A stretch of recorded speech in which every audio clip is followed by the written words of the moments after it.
my name is Hollins-Drew, and I am here today conducting an interview on the Black Lives Matter protest in 2020. And today I'm here with Langston Benjamin Drew. Okay. Zion's father. So do you remember in 2020 when the Black Lives Matter movement shook the entire world, and all you would ever hear or see was another report about an innocent black man or woman being shot and killed by a white officer and or civilian? Yes, I do. I do remember that vividly. Okay. And then the death rate during that time, I know it was increasing since the 1900s. The death of George Floyd, a black man and single father, was wrongfully accused of using a counterfeit $20 bill in Minnesota, Minneapolis. And when the officers were called to the scene, I remember that they just basically suffocated him to death by applying too much pressure on their knee to his neck. And then with the case of Breonna Taylor, a black woman from Louisville, who was fatally shot and killed by officers. And I believe they were looking for somebody in her apartment or something. Entered into the wrong apartment and opened fire, and her boyfriend, I think, returned fire. He was in there protecting his home because they entered into his home and first of all, it was a wrong residence. They went to the wrong place, or the person that they was looking for no longer resided there or lived there anymore or something like that. Yeah. And in the mix of the chaos of them entering into the home and opening fire on the residence, she ended up getting hit. Did you ever attend any one of the Black Lives Matter protests? Yes, I attend a couple down in Washington, D.C. So when you attended the protests, what emotions were flowing through your body during that time? Felt a sense of frustration, injustice,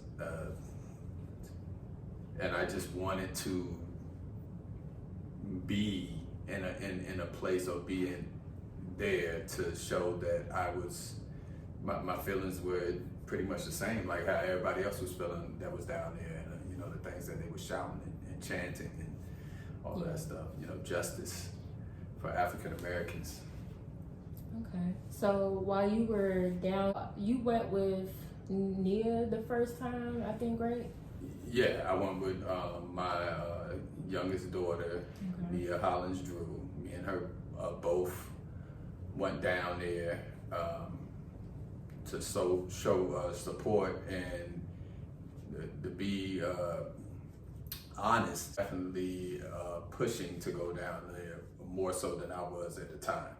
Okay. I know down there, and she felt the same way I was feeling, during the time about the situation, and so she wanted to be heard and seen down there and show support for the movement at the time.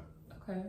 So with that being said, were you ever at all frightened being there with your child?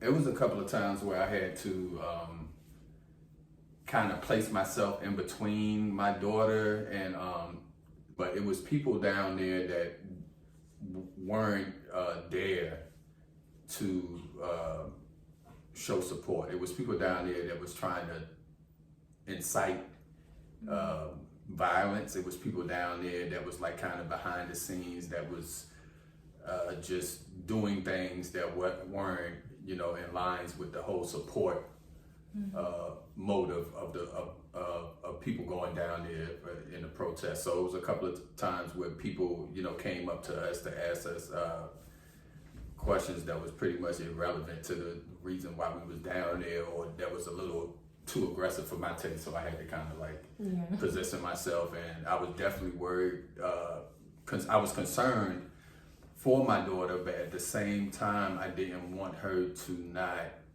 understand what, African Americans were going through at the time, and the certain injustices that we face. It's a situation that's not a situation that anybody wants to, be in on the other end of it, but I think it's a situation that we all have to be aware of to be able to you know, have our opinions and make decisions based on that moving forward. You know, we got to know what we're dealing with as a people and a society. You know, we can't like kind of sweep that stuff under the rug. We got to be aware of that. Agree. And I do feel like that was good that you both were able to, I guess, go down there for the protest, because it's nothing like having that, I guess, hands-on experience or something like that with movements like that are very powerful, because it's a big difference versus just hearing about it in class and actually experiencing it firsthand. So you can watch that stuff on the TV, you can hear people talk about it, but the energy that's behind that, those type of movements and what it really stands for, you have to see it and be involved to really understand it. You know, like you, in order to relate to it. I mean, because we read about stuff all the time. You can read about walking on the moon and how great it is, but unless you've been on the moon yourself, I mean, you're not gonna know. You know, I mean, it's all speculation, and that goes for anything. You know, you have to be involved to understand. during those times where you did have like, you know, your run-ins with police officers or racist white people for that matter, after those experiences, were you able to like go seek counseling? Because I know that can take a toll on somebody's mental health, and I feel like a lot of Black men aren't able to really express themselves already as it is, so a lot of you guys just bottle up your emotions. So I mean, like, Men in general, generally keep a lot of oppress a lot of their feelings, and it's like a societal type of norm type of thing. Men aren't supposed to cry, and, you know, be overly emotional and all blah blah blah. You know, be masculine and all that stuff or whatever. So no, I did not seek counseling. Although it probably would have done me some good. But I was fully aware of the truth. You know, I've always been an advocate for the truth and understanding, you know, like those type of situations. I never was an individual that hated people because of the racial situations that I've been in. You know, I don't hate white people, and white people aren't the only people that can be racist either. yeah, You know, I faced racism. It didn't all come from white people, even though majority of it did. And then the area that I live in was down south, where compared to like the further up north you go, the racism is more prevalent. It's more in your face, you know, than it is like kind of hidden or whatever. So counseling definitely probably would have done me some good, but I didn't seek counseling. I kind of just moved on and tried to move past those situations, you know. But like I said, the mental scars and the stress and the trauma that you bring from being in those situations is real. It's definitely real, you know. And it's unfortunate. But again, like I said, I don't hate the people that portray those situations.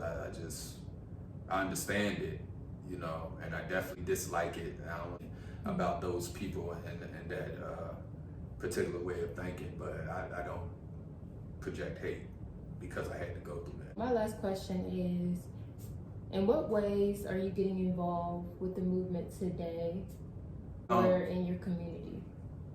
I'm not in any type of like organizations, you know, but as an individual, I speak out about that stuff. I have an opinion, you know. I lend myself to a cause if I'm available, if the cause is available to me, and I try to educate and talk to my children about that, to try to change the narrative.